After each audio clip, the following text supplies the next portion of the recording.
Hello, everyone, and welcome to another Maine SBDC webinar. My name is Kelsey Bearden, and I'm with the state team hosted by the University of Southern Maine, right in Portland. And we have another Maine SBDC at USM Business Advisor today, Chris Cole, who will be leading us through how to choose the best POS or point of sales for your small business. So, cash registers used to have like a big crank, and there were like maybe a few companies, but there was probably a monopoly on that. But we've come a long way. And so Chris is going to go over, I think, the four most popular current versions and kind of help you understand what to look for and what to prioritize for your small business. So if you have any questions along the way, feel free to stick those in the chat below. We'll definitely have time to answer anything at the end that we don't cover along the way. Excuse me. Similarly, if you have any questions in the future, feel free to respond to any email you've gotten from me, and it'll end up in the same place. But I will be sending out a follow-up email later today with a link to the recording and the slides and all of our contact information, including Chris's. So if you're not familiar with the Maine SBDC, we are the Small Business Development Centers, and we are a national program. And so every state has centers, and each center has advisors, and we can answer pretty much any small business question that you have. If we can't answer it, we can find someone who can. We can't give tax or legal advice, but we can connect you with some lawyers.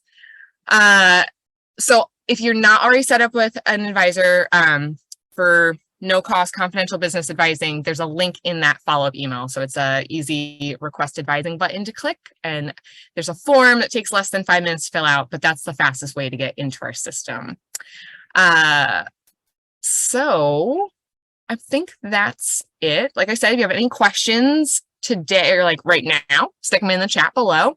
But otherwise, I'll pass it over to Chris. Great. Thank you, Kelsey. Good morning, everyone, on the third nicest day we've had this summer. So thanks for joining us and having your cup of coffee with me. Before we get started, I would love it if people would just put in the chat what industry you're in, if you're retail, restaurants, healthcare, whatever industry you might be in, if you could just put that in the chat so we can kind of focus a little bit more on the features of the POS systems that I'm going to go over. So just briefly, a little bit about me. I see a couple of people on this webinar that I know from advising, which is wonderful, and may know my backstory a little bit. But I was raised by an entrepreneur. My dad had multiple businesses. His very first business was a printing business back in the 60s. And then he morphed into doing radio stations and concerts and property development, all kinds of things. We called him a serial entrepreneur. So I was raised by somebody with that attitude and certainly adopted it. And my very first business was happened right after I got my culinary degree. My sister was diagnosed with celiac sprue, and at the time, nobody really knew what celiac was. People didn't know what gluten was, and most of the condiments in the store were made with some form of gluten. So my very first business was gluten-free sauces and condiments. And then from there, I worked in the restaurant industry and started and ran a few restaurants, and eventually was able to purchase my own restaurant in 2006, which I had until 2019. So 13 years doing that. And then I was able to sell it. Pretty exciting right before the pandemic. But when I had my restaurant, I, like most people, probably looked like this when it came to how am I going to track my sales? And how am I going to keep track of the inventory, and are we like making the money we should be making? So we started with a dining program POS system, purchased it from somebody in Maine, and there was a local rep that came, set it all up, and it was great for the first few months. And then it started doing these weird things. It started discounting certain items on my menu. For some reason, nobody could figure it out. And the day that I decided to get rid of the system was the day that I tried to call my restaurant. On Wednesdays was always my paperwork day. I would work from home, and I was trying to call the restaurant and the line was busy, busy, busy. And that was because my head waitress was on the phone with the support team for this POS system. And it was ridiculous. And it was during lunch rush hour. And I said, that's it. This is going. We're going back to a cash register. I stuck with a cash register for probably the next 5 years, until I finally was like, all right, we need to do something, because as we got busier, and we were using the old paper tickets, right? People, especially on the weekends, people would come in, they'd order their breakfast or brunch or lunch, but then they would add things onto their check, and my wait staff would come over and be like, I need a side of bacon or whatever it was. And I'd say, make sure you put it on your check. Well, ultimately, it didn't always get on the check. So I went and I was like, we need something decent. And I ended up looking at 3 different systems. I was very fortunate because my general manager at the time had worked for LL Bean in product development and was really good with computers and software. So, and I was able to let her dedicate some time to check out 3 different systems. We ended up going with Cake. And at the time, this was 2016, Cake was really the leader in restaurant. They were the first one to build from the platform up just for restaurants and could do all these things. And I have to say, from a personal experience, that system paid for itself within the first year. And because we could see our sales jump up, incrementally. And it was really because of all those sides that we had been missing. Now we actually got those on the check, and able to split checks and all of those things that you want a POS to do. And they had pretty good support. So I'm just going to really quickly look in the chat and see what we have for industries here. And thank you very much for putting this in here. All right, I see retail. A lot of retail, it looks like. We've got a couple people in food, but catering, some people arts and crafts. Arts and crafts, a lot of people who are do like fairs and vendors at markets. Yeah, great. And I also saw something interesting, large diesel parts. Wow. Excellent. All right. Well, thank you all for putting that in there. So we're going to dive right in to, let's see if this will move for me. This always happens once in a webinar, right, Kelsey? There we go. So what I did is, we're just going to go through a couple lists here of the top rated POS systems by customer satisfaction. And then I just chose 4 systems. And I actually did speak to a representative from each one of those systems, except for one of them, because they never got back to me in 3 weeks' time. So apparently they were a little too busy. But we'll go over some of the features, pricing, what their limitations are, and what they have for customer support. So we're looking at the hardware here, right? So these are some of the things that you can have. The least expensive being the free item there, which is the Square reader, right up to, your terminal system there. This is the top 10. So the first 5 here of what customers, and by customers, I mean you as the end user, are satisfied with. No surprise here, Square is the leader. It's been around for a long time. And you can see here, and again, Kelsey's going to give everybody these slides. So this is current time, and we know that these percentages can change, but this was fairly recent. This report was probably a month old. So it will give you a pretty good idea of what they're charging for their credit card fees, and also, what people are satisfied with about this equipment. And the reasons for having a POS system, well, I alluded to it before. The first reason why people started POS systems really was to track inventory and process payments. So I could see some people on this call, like myself, are old enough to remember, the first President George Bush who famously went to a grocery store and was amazed at these things called scanners.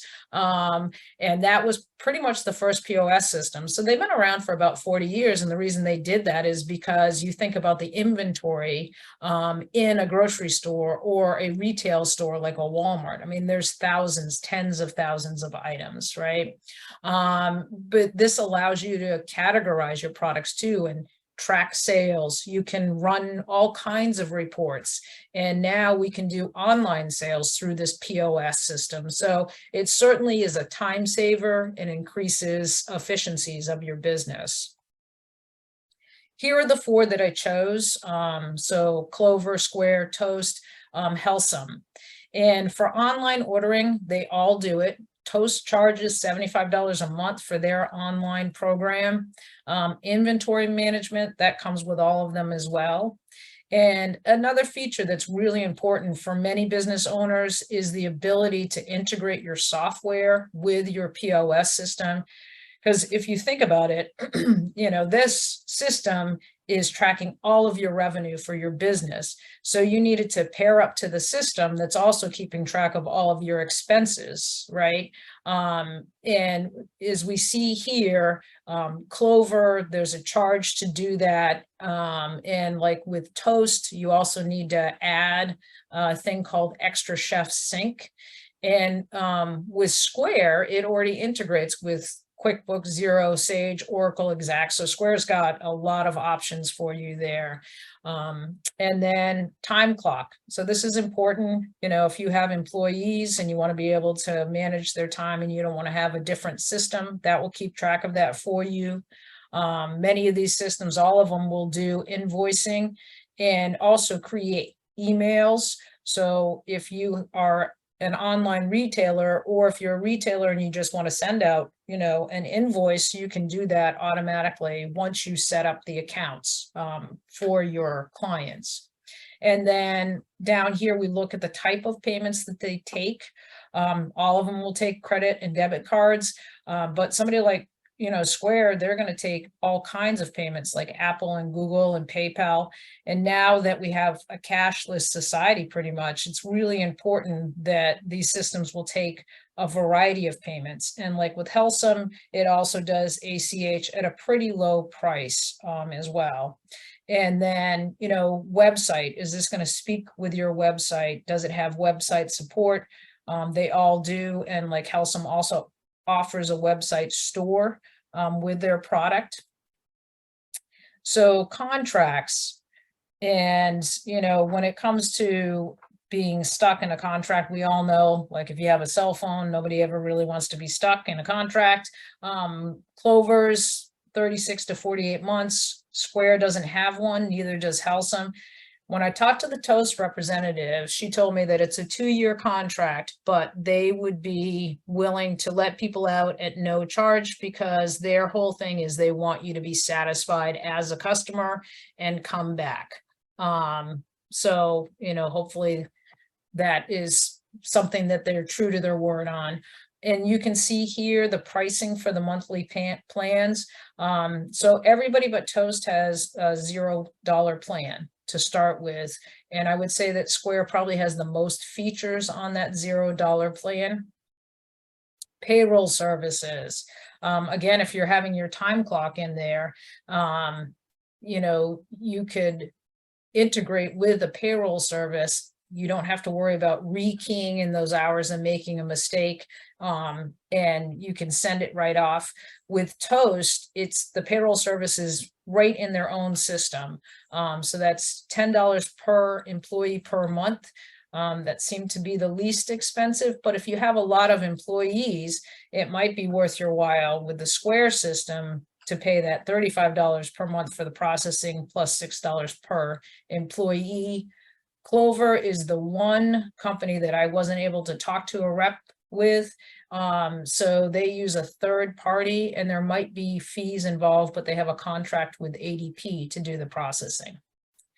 Loyalty programs. So we know that if customers sign up for loyalty programs, that increases your check by almost 10% for those customers that are loyal. And of course, once they're loyal, right, that's why we see you know, like Coffee by Design, for instance, they have, you know, if you're a loyalty member, you earn your stars and then you get a free cup of coffee or whatever.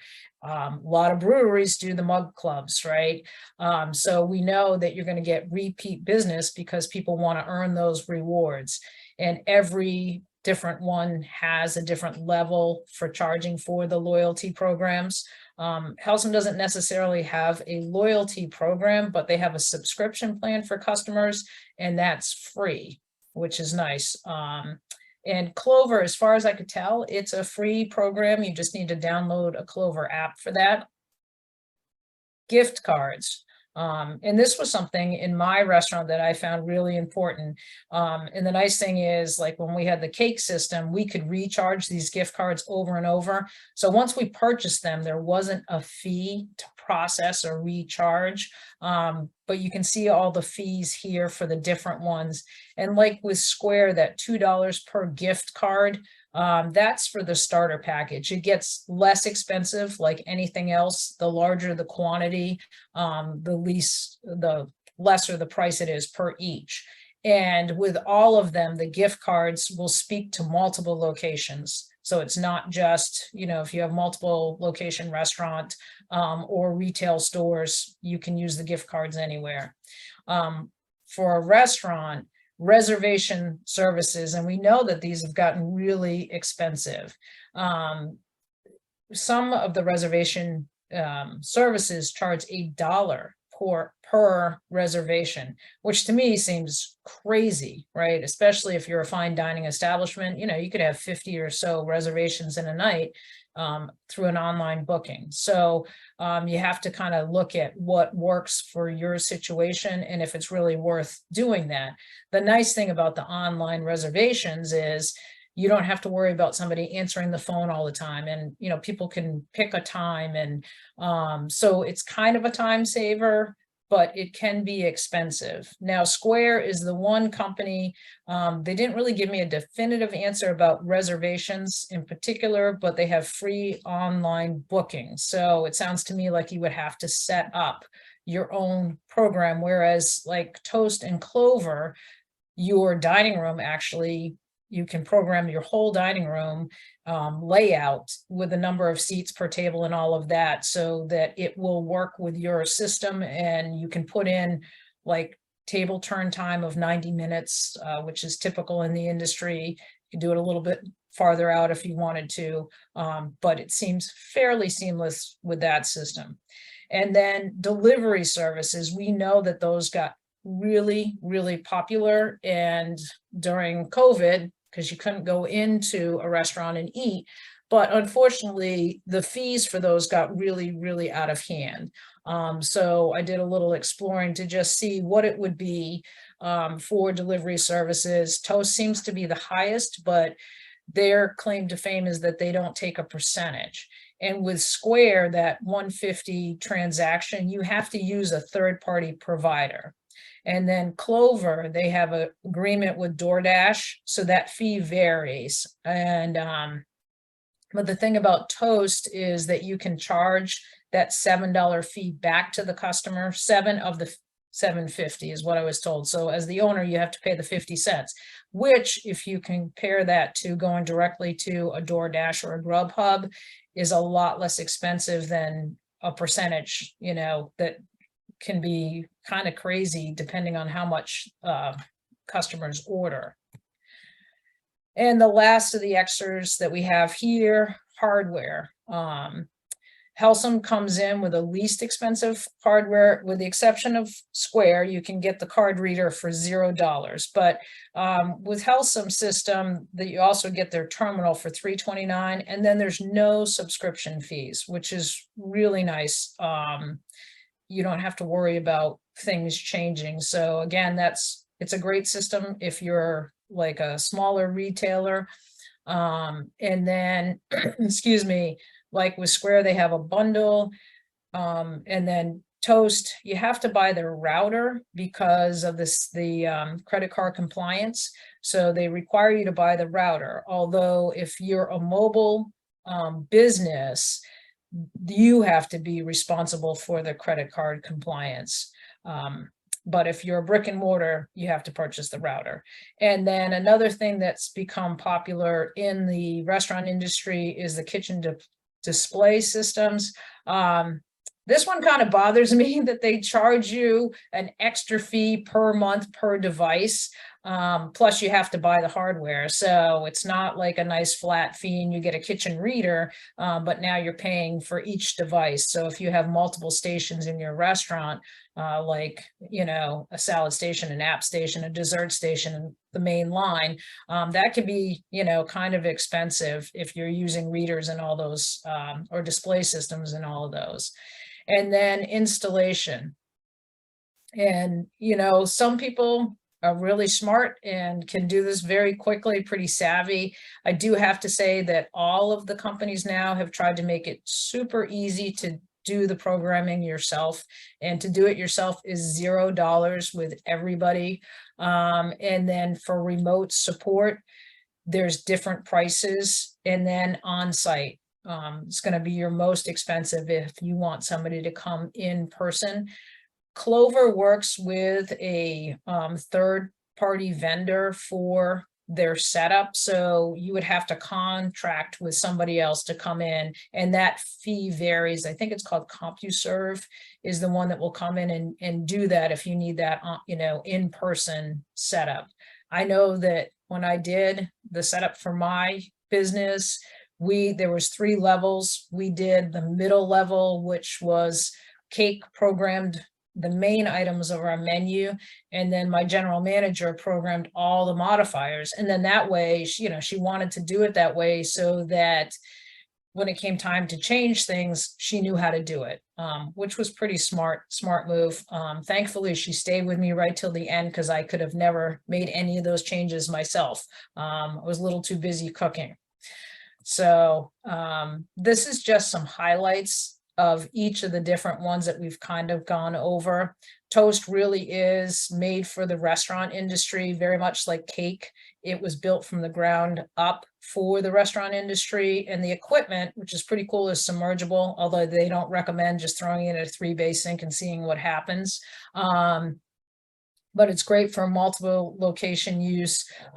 It does manage your credit card compliance. And they did just introduce Toast for retail. So that could be an option if you're a retailer looking into that. And the nice thing about Toast is there's a local representative. So this was the one company I talked to, person's actually in Maine, and the person that I spoke to covered southern Maine up to Augusta and then over towards the coast. And then there's somebody else north of that. So you can actually speak to a real person. Helsum, like I said, I like this one for a smaller retailer. The nice thing is it has the lowest credit card rate. So it uses the interchange rate of the day, and they add a fee to that. And their processing fee is as low as 1.95% for credit cards. They also take ACH, which is great. Like if you're somebody like with the diesel parts, right, and you have customers that are going to be ordering different parts, this might be a good system for you as far as processing payment. And again, you can email invoicing, and it does have those customer management tools. It also will automatically charge the taxes in the area that the customer's in. So if you're an online retailer, this is something that if you're shipping a part to Texas or, jewelry item or whatever, that is going to automatically do it. And then it will send the tax to the local authority. So you don't have to worry about that. It's kind of all in one. And they have good customer support, but it's only available 6 days a week. So on Sunday, if you have an issue, nobody's going to be there to help you out. Clover, this is really good for hospitality and retail. It's made to grow with your business. They probably have the fastest payment processing in the industry. So if it's really important to get those payments right away, this is a really fast system, and it will track your sales trends. So it's going to tell you, what items are selling better than the others. It does computations and analytics on that. And it will also tell you the busiest times of day or the busiest times of the month or busiest times of the year. You can track all of that. And then it also has apps for virtual payments. And lastly, Square. And we know Square, this is really the leader, right? This is made for multiple businesses. And, you know, the nice thing is because of their scheduling, so you can do online scheduling. It's really good. A lot of healthcare places use that, hospitality services. It has many free features. Just in the zero plan has a lot of features. It has a built-in customer retention management system.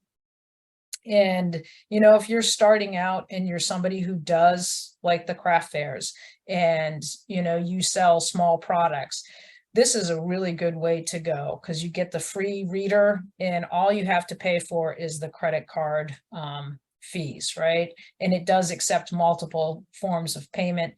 And currently it still has the highest rated customer service of any of the ones that I've looked at.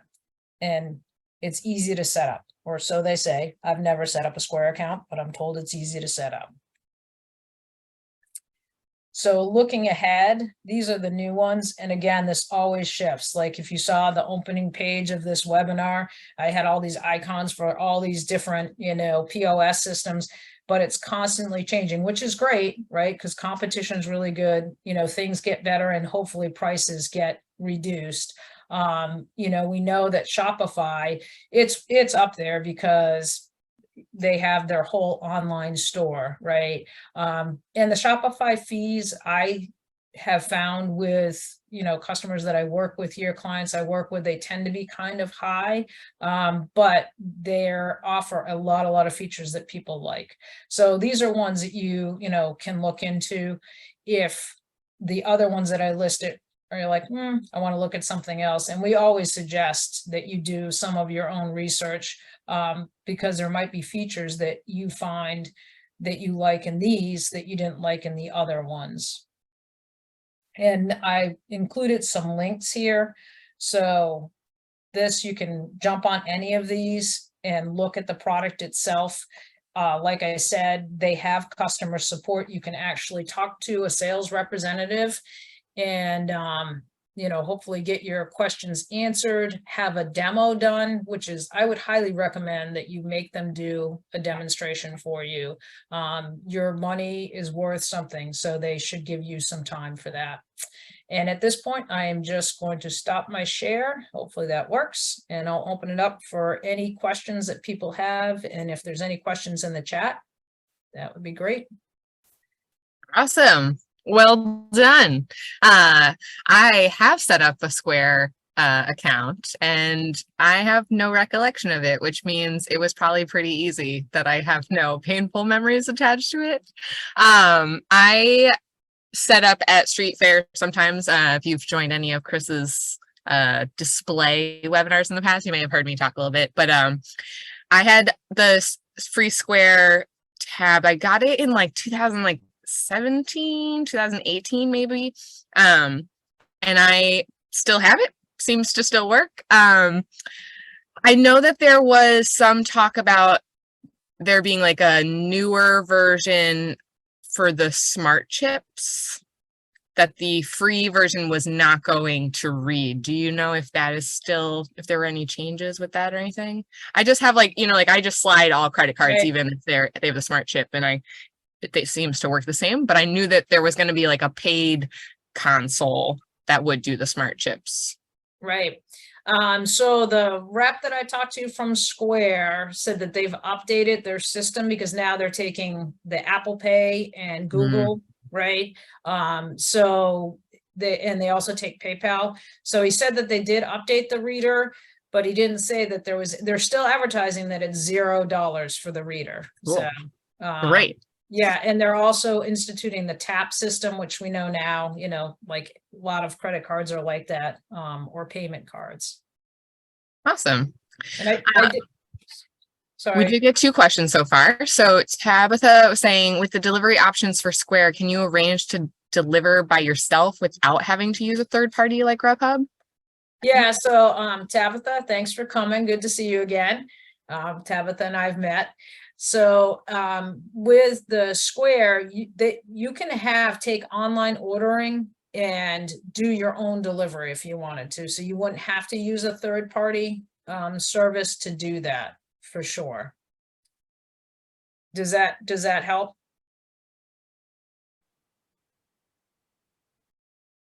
Seems like it. Feel free to unmute yourself if Yeah, I was clicking the wrong button because it's early and my Starbucks isn't quite done yet. Yeah, it does help. The question I had that kind of piggybacks on that a little bit is, so if I'm setting up the delivery myself, I would still get charged by Square for someone who chooses a delivery option on the online ordering. Right. It sounds that way, that they're going to charge you the $1.50, if somebody chooses like delivery service. But that's something I would investigate a little bit more, because that may just be if you're working with like, a Grubhub or somebody like that. It may not be if you're trying to do it in-house, because I know you can accept online orders at zero charge with Square, so that you can do that, right? It's just the delivery part was the $1.50 if you're doing that. And the other thing that I alluded to, the inventory management, which I noticed as, you might like go on somebody's menu or whatever, you go to order, let's say their bagels, it would show it when it was out, which is really nice, which all of those offer that ability, whether it's food items or whether it's your clothing line, right? It's going to show items if they're out, as long as you've put your inventory in. Thank you. Perfect. Thanks, Chris. Yeah. And then Margaret is saying that they use QuickBooks POS and that they are going out of business. So they're looking for something with a strong inventory program to switch to. I didn't know that. And Margaret, what is your business? What industry are you in? There we go. Hi, it's retail crafts. We have a fairly large store. It's Okay.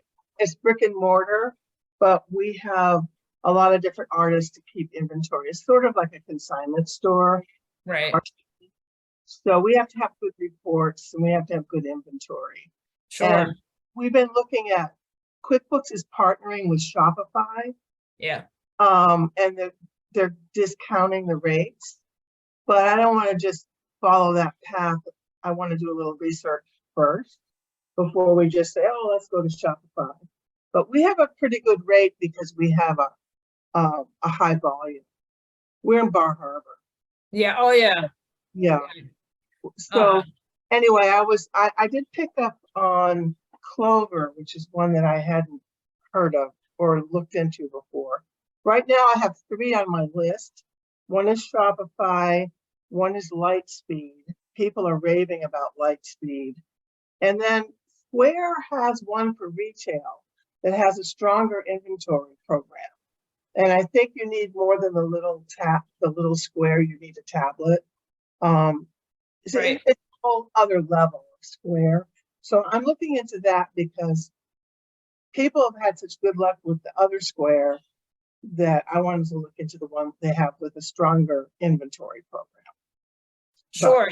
Yeah, absolutely. And the thing about Square, you are absolutely correct. I mean, it's been around for a long time. And I think the reason it is because they've really concentrated on growing just that product. So many of the POS systems, they branch off to do these other things that aren't in their wheelhouse, and Square is really stuck with it. It's actually an interesting backstory. I love backstories. But the person that started Square used to produce glass and would sell it at craft fairs. And he wanted a way to be able to take payment, besides cash. And that's how we started Square, right? So he, obviously teamed up with somebody that knew about writing software, and it grew from there. So my recommendation would be to really look at that one.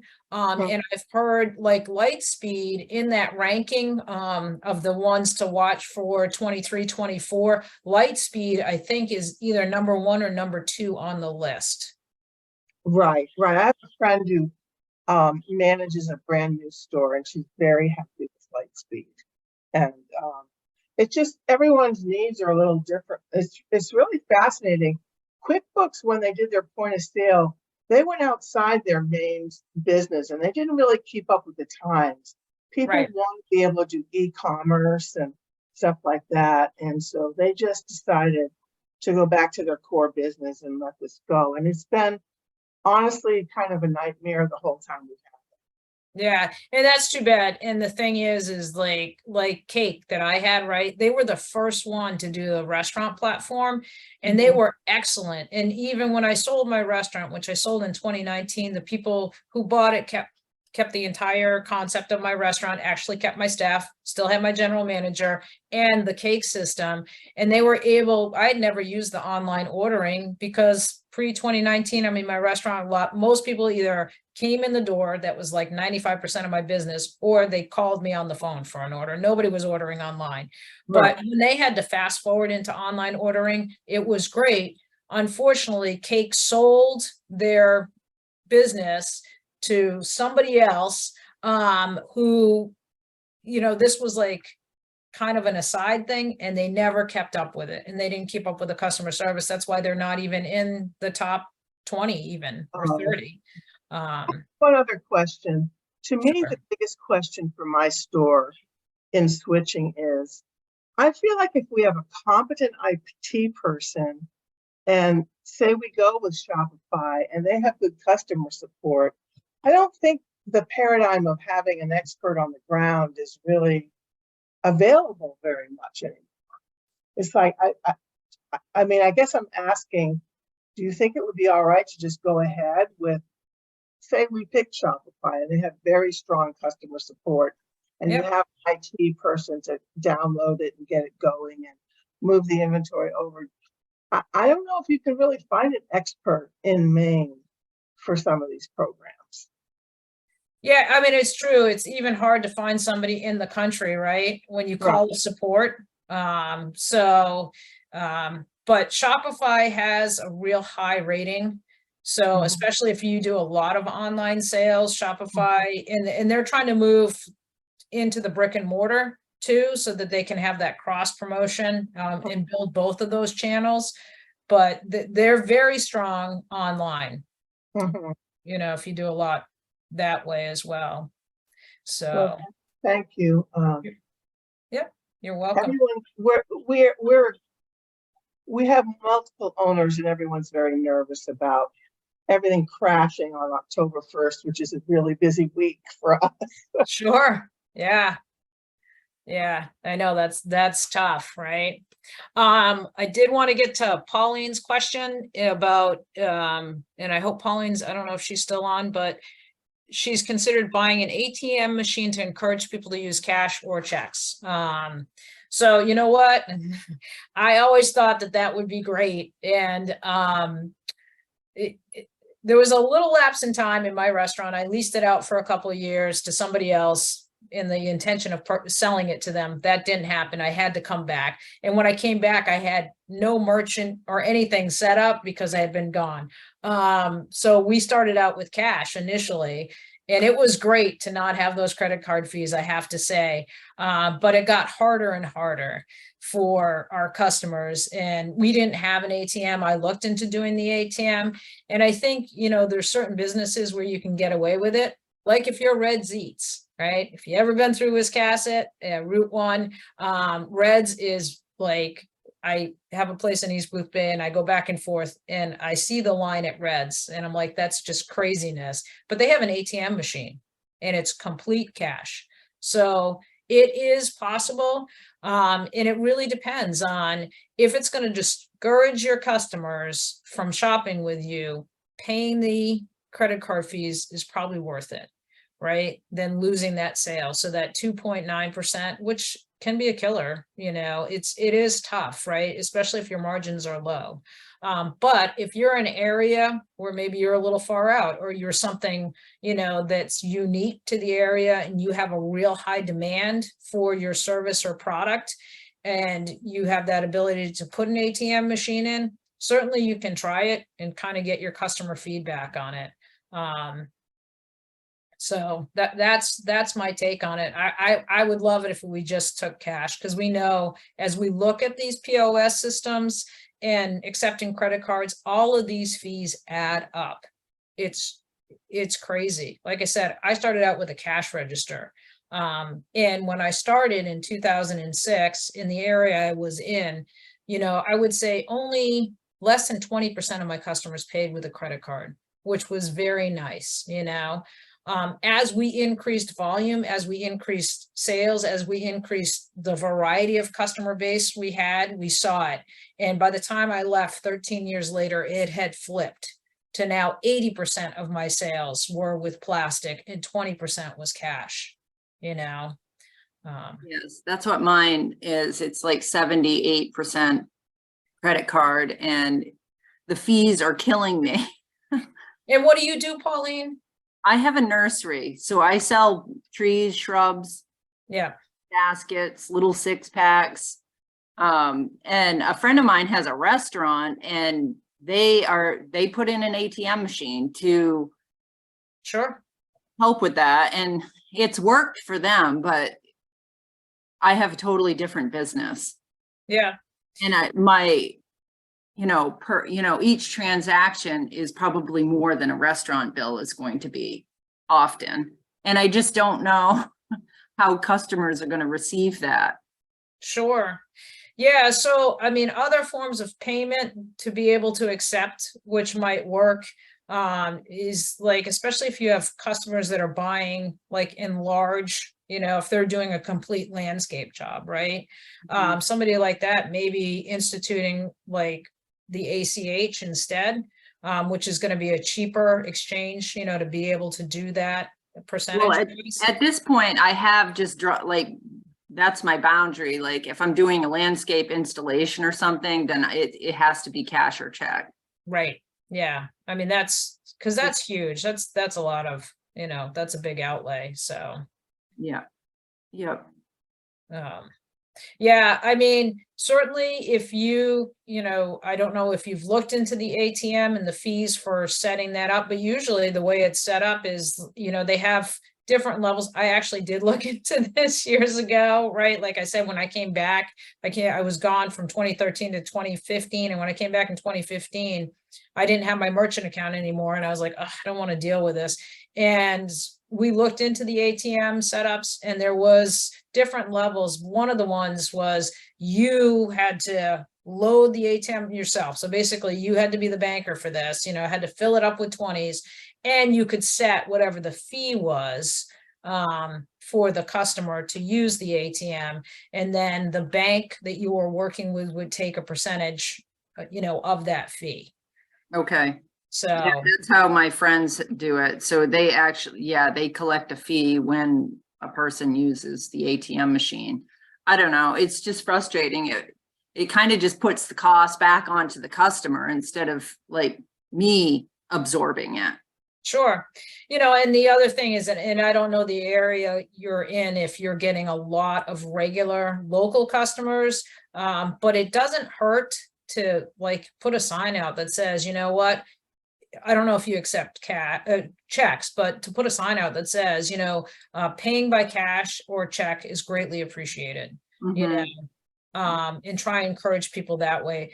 Because I owned a restaurant and it was like, a cafe, bakery, whenever I go out to an independent restaurant, I don't use a credit card. I use cash. Right. I know what those fees are, and Yes. they can really break you in small. And whenever I go to craft shows, so if you see me at a craft fair, I'm going to pay you in cash, and the farmers markets too, right? Because your margins are so small. Yeah. Yeah. And one other quick question I had was like, do you know of any printers out there that are like, I'm having difficulty finding a printer that prints waterproof, UV resistant labels. You need an amped up version of a printer to print that type of label. And I have to set up a whole different like spreadsheet, Excel spreadsheet for that to communicate with the printer. Like I can't do it from Square. I use Square. Yeah. So you're talking about printing things to be able to put on your Yes, plants labels and that have trees and SKUs on right. them. Yeah. I honestly don't know. When I was printing my own labels for my restaurant, I just used a regular HP printer, but they were not like water resistant and things like that. And I ended up buying, just standard labels with my logo on it, for everything else, and then just put the pricing in with my printed labels. So Mhm. I'm not the one to speak to on that one. I wish I had better insights for you. Yeah, okay. I appreciate your thoughts. Yeah. Helpful. So it looks like Holt asked, could you speak to having credit cards only, no cash? So Holt, so you right now take cash, but you want to just be cashless? So, can you hear me okay? Yeah, Am I I can. unmuted? Okay. We are a cidery in planning, so we're going to be fermenting small batch cider, hard cider, and then Okay. having a small tasting room, just brick and mortar. Yep. And we're looking at some sort of POS to use. And then my husband and I aren't, bankers or, have a lot of experience in finance. So the idea of having to handle a cash drawer on top of everything else we're trying to manage would sound a little intimidating. So I'm curious about people having experience, only offering credit card sales. Sure. So that then we're not managing a cash drawer on top of everything else. Yeah, absolutely. And so we know that, starting in like 2020, 2021, a lot of places switched to not accepting cash because of handling money. So they were, really concerned about their workers having to handle money because, of course, at that stage of, the pandemic, they really didn't know totally how this disease was transferring, right?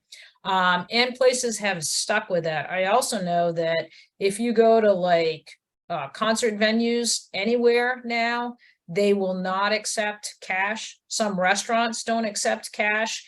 And part of that is really controlling the money, right? Especially in bars. So they say credit cards only. And so many people have credit cards, but I would make it so that you could also take like PayPal and Apple Pay if people don't want to do plastic. So I would look into, possibly Square might be a good solution, or somebody that will take multiple forms of payment. But certainly that's become pretty acceptable. Okay, thank you. Yep. There's like two more pretty good questions in here.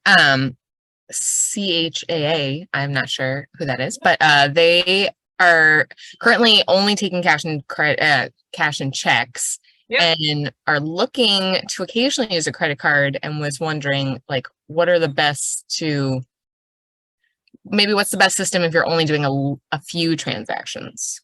Sure. I would look at if it's just to process a credit card, I would say the Helsum would be your least expensive route that I could see, because it's even less expensive.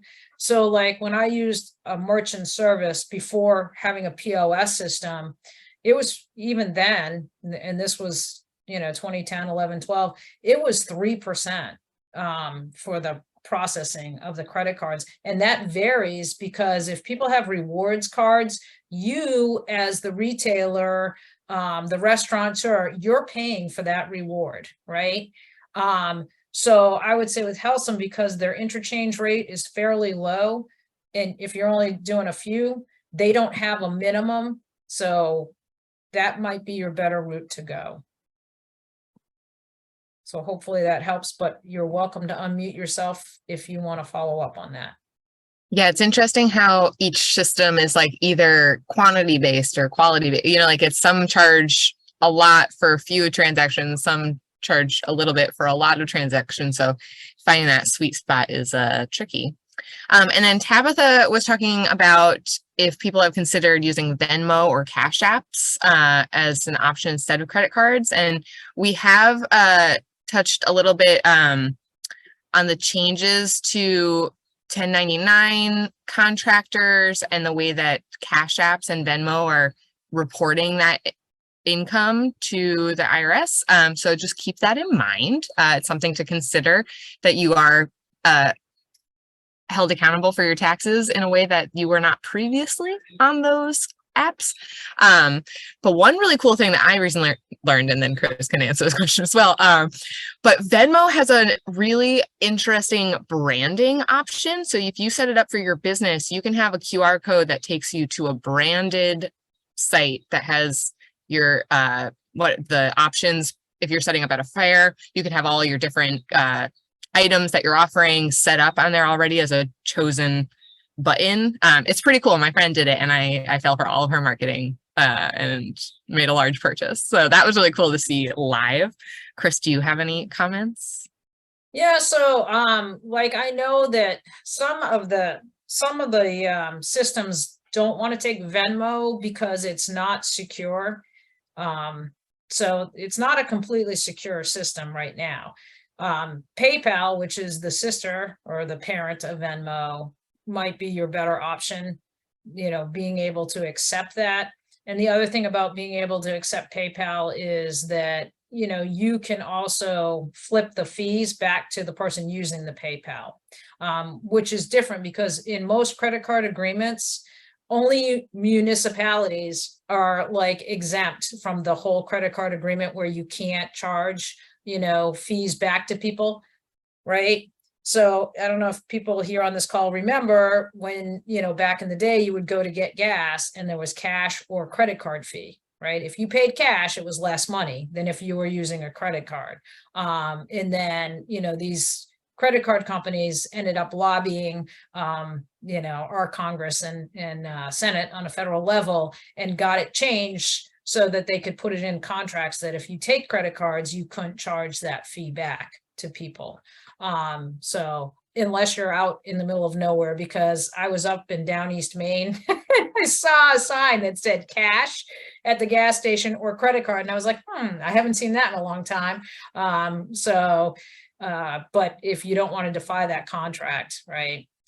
But with PayPal, you can charge it back. And then I think the cash apps are going to keep coming along. So I would just watch for that, because eventually people are going to be doing that. I know my friends like Venmo each other all the time. Yeah. Awesome. Well, I don't see any other questions, but if anybody has any, feel free to stick them in there. Like I said, you can respond to any email that you've ever gotten from me or will get from me, and it'll end up in the same place. So I'll send out my follow-up information later today with a link to the recording. So all of the, and the slides. So all of those links that Chris mentioned will be clickable for you to go through. And there'll be an easy link for you to request advising there, as well as all our contact information. So we're getting some thumbs up and thanks yous. Thank you everyone for joining us. Thank you, Chris, as always. This was great. I love when there's a lot of questions and we can help answer really specific questions. So this was great. Yeah, absolutely. And I just wanted to say, you know, my information was like in the second slide. So you're more than welcome to email me directly. Even if you're not a client, I'll answer a question for you. And if you want advising, like Kelsey says, there's a button for that. So thank you, everyone. Have a great day. Awesome. See you at the next one.